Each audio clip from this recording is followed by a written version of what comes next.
നമസ്തേ.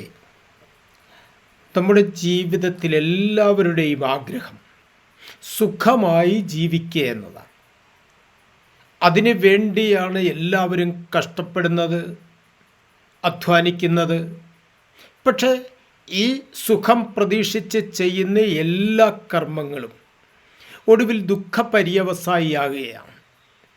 അതിൻ്റെ കാരണം എന്താണെന്ന് ചോദിച്ചാൽ, സുഖം, ദുഃഖം ഇത് രണ്ടും നമ്മുടെ മനസ്സിൻ്റെ സൃഷ്ടികളാണ്. അപ്പോൾ പരമാവധി സുഖം കണ്ടെത്താൻ അവനവൻ തന്നെയാണ് ശ്രമിക്കേണ്ടത്. ദുഃഖ നിവാരണം അതിനെന്തൊക്കെയാണ് വേണ്ടത്? അതുകൊണ്ടാണ് ഭഗവാൻ ഗീതയിൽ കർമ്മകുശലത എന്നൊക്കെ വിവക്ഷിക്കുന്നത്. സുഖകരമായ ജീവിതം പ്രതീക്ഷിച്ച് തന്നെയാണ്. അപ്പോൾ ആ സുഖം പ്രതീക്ഷിച്ച് ജീവിക്കുവാൻ എല്ലാവർക്കും കഴിയണം. നമസ്തേ.